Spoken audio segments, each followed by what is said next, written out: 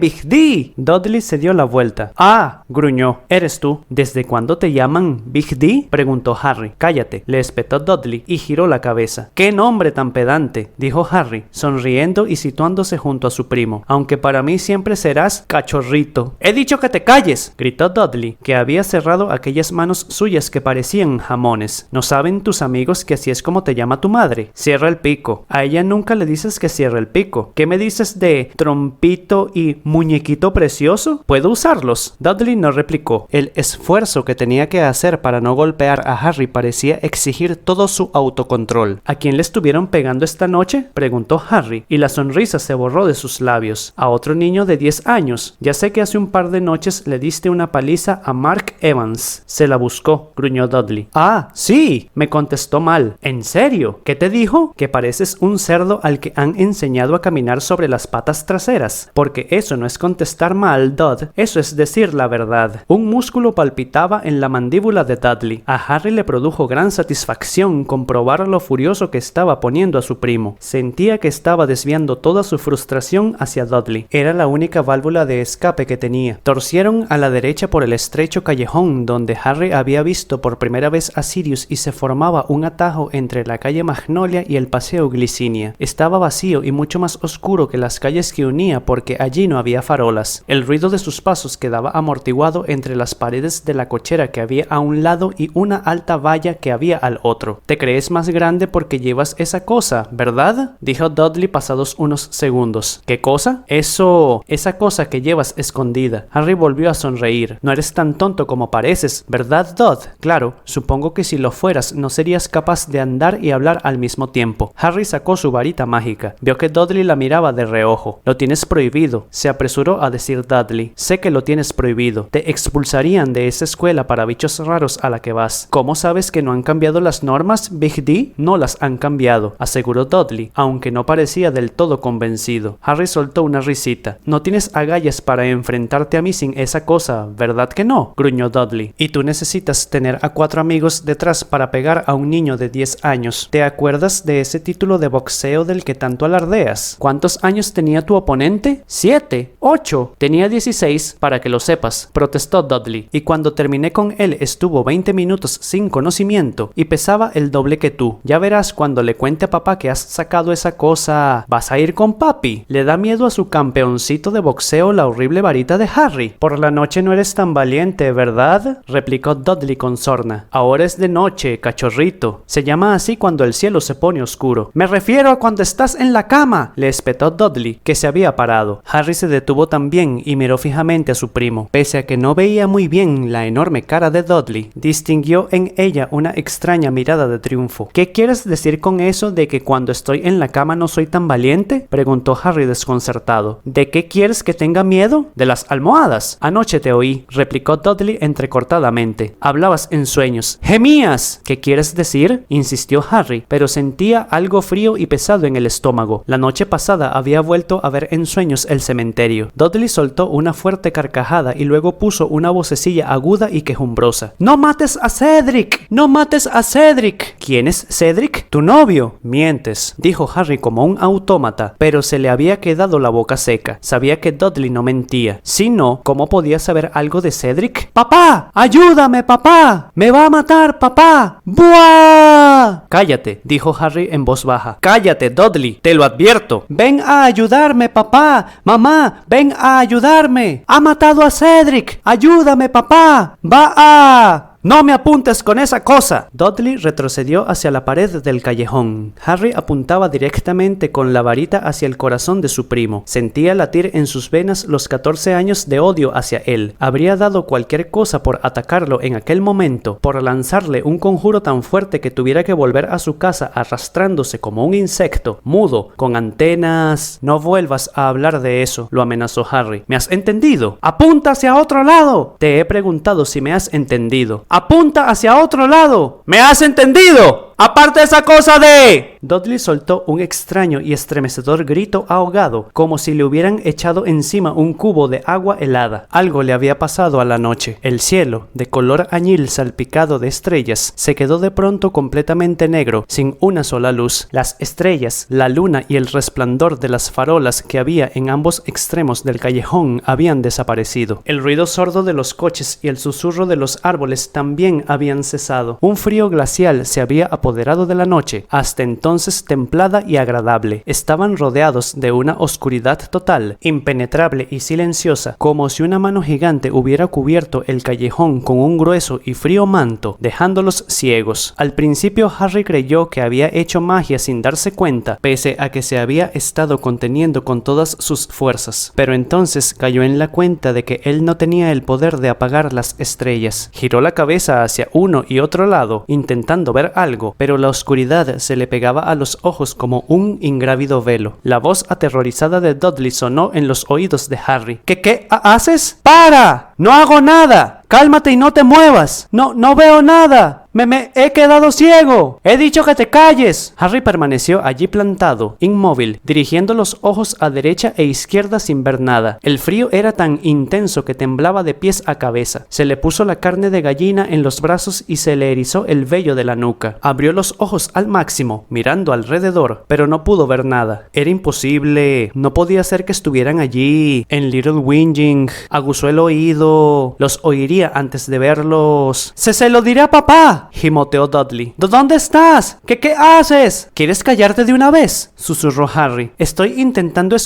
pero se quedó callado. Acababa de oír justo lo que temía. Había algo en el callejón además de ellos dos, algo que respiraba, produciendo un ruido ronco y vibrante. Harry seguía de pie, temblando de frío, y experimentó una fuerte sacudida de terror. ¡Basta! ¡Para ya! ¡Te voy a pegar un puñetazo! ¡Te juro que te voy a pegar! ¡Cállate, Dudley! ¡Zas! Un puño chocó contra un lado de la cabeza de Harry y lo levantó del suelo. Ante sus ojos aparecieron unas lucecitas blancas. Por segunda vez en una hora, tuvo la impresión de que la cabeza se le había partido por la mitad, y un momento después aterrizó en el suelo y su varita salió volando. ¡Eres un imbécil, Dudley!, gritó Harry, y el dolor hizo que se le llenaran los ojos de lágrimas. Se puso a cuatro patas y empezó a tantear con desesperación a su alrededor, en la oscuridad. Oyó a Dudley, que se alejaba dando tumbos, chocando contra la valla del callejón, tambaleándose. ¡Vuelve, Dudley! ¡Vas directo hacia él! Se oyó un chillido espantoso y entonces cesó el ruido de los pasos de Dudley. Al mismo tiempo, Harry sintió un frío espeluznante detrás de él que solo podía significar una cosa. Había más de uno. ¡Dudley! ¡Mantén la boca cerrada! ¡Hagas lo que hagas! ¡Mantén la boca cerrada! ¡Varita!, farfulló Harry desesperado, agitando las manos por la superficie del suelo como si fueran arañas. ¿Dónde está? ¡Varita! ¡Vamos! ¡Lumos!, pronunció el conjuro automáticamente, pues necesitaba con urgencia luz para encontrar la varita. Con gran alivio, y casi sin poder creerlo, vio aparecer un resplandor a pocos centímetros de su mano derecha. La punta de la varita se había encendido. Harry la agarró, se puso de pie y se dio la vuelta. Se le revolvió el estómago. Una figura altísima y encapuchada se deslizaba con suavidad hacia él, suspendida encima del suelo. No se le veían los pies ni la cara, tapados por la túnica, y a medida que se acercaba se iba tragando la noche. Harry retrocedió, tambaleándose, y levantó la varita. ¡Expecto Patronum! Una voluta de vapor plateado salió de la punta de la varita mágica y el dementor aminoró el paso, pero el conjuro no había funcionado bien. Harry, tropezando de nuevo, retrocedió un poco más al mismo tiempo que el dementor se le echaba encima. El pánico le nublaba la mente. ¡Concéntrate! Un par de manos grises, viscosas y cubiertas de costras salieron de debajo de la túnica del dementor y se dirigieron hacia Harry, mientras un ruido de avidez le penetró en los oídos. ¡Expecto Patronum! Su voz sonó débil y distante. Otra voluta de humo plateado, más débil que la anterior, salió de la varita. Ya no podía hacerlo, ya no podía lograr que el conjuro funcionara. Oyó una risa dentro de su cabeza, una risa aguda y estridente. Percibió el olor del aliento putrefacto, de un frío mortal, del dementor, que le llenaba los pulmones y lo ahogaba. ¡Piensa! Algo alegre. Pero no había alegría dentro de él. Los helados dedos del dementor se acercaban a su cuello. La aguda risa cada vez era más fuerte, y sonó una voz dentro de su cabeza. Inclínate ante la muerte, Harry. Quizá ni siquiera sea dolorosa. Yo no puedo saberlo. Yo no he muerto nunca. Jamás volvería a ver ni a Ron ni a Hermione. Y sus caras aparecieron dibujadas con claridad en su mente mientras luchaba por respirar. ¡Expecto Patronum! Un ciervo, enorme y plateado, salió de la punta de la varita de Harry y con la cornamenta golpeó al dementor donde éste habría tenido el corazón. El dementor se echó hacia atrás, ingrávido como la oscuridad, y cuando el ciervo lo embistió, se alejó revoloteando como un murciélago, derrotado. ¡Por aquí!, le gritó al ciervo. Luego giró sobre sus talones y echó a correr a toda toda velocidad por el callejón, manteniendo en alto la varita encendida. ¡Dudley! ¡Dudley! Apenas había dado una docena de pasos cuando los alcanzó. Dudley estaba acurrucado en el suelo, tapándose la cara con los brazos. El segundo dementor estaba inclinado sobre él, sujetándole las muñecas con sus pegajosas manos, tirando de ellas poco a poco, separándolas casi con ternura, y bajaba la encapuchada cabeza hacia la cara de Dudley como si fuera a besarlo. ¡Ve por él!, exclamó Harry, y con un fuerte estrépito el ciervo que había hecho aparecer pasó al galope por su lado. El rostro sin ojos del dementor estaba apenas a 2 centímetros del de Dudley cuando los cuernos plateados lo golpearon. El dementor salió despedido por los aires y, al igual que su compañero, se alejó volando y quedó absorbido por la oscuridad. Después el ciervo fue a medio galope hasta el final del callejón y se disolvió en una neblina plateada. La luna, las estrellas y las farolas volvieron a cobrar vida. Una tibia brisa recorrió el callejón. En los jardines del vecindario, los árboles susurraban y volvió a escucharse el prosaico murmullo de los coches que circulaban por la calle Magnolia. Harry se quedó de pie, quieto, con todos los sentidos en tensión, intentando asimilar el brusco regreso a la normalidad. Pasados unos instantes se dio cuenta de que tenía la camiseta pegada al cuerpo. Estaba empapado en sudor. No podía creer lo que acababa de pasar. Dementores allí, en Little Whinging. Dudley seguía acurrucado en el suelo, gimoteando y tembloroso. Harry se agachó para comprobar si estaba en condiciones de levantarse, pero entonces oyó unos fuertes pasos que corrían detrás de él. Volvió a levantar la varita mágica instintivamente y giró sobre los talones para enfrentarse al recién llegado. La señora Fig, la vecina vieja y chiflada, apareció jadeando. El canoso cabello se le había salido de la redecilla y llevaba una cesta para compras que hacía un ruido metálico, colgada de la muñeca y los pies medio fuera de las zapatillas de gruesa tela de cuadros escoceses. Harry se apresuró a esconder su varita mágica, pero... ¡No guardes eso, necio!, le gritó la señora Fig. ¿Y si hay alguno más suelto por aquí? ¡Oh! ¡Voy a matar a Mundungus Fletcher!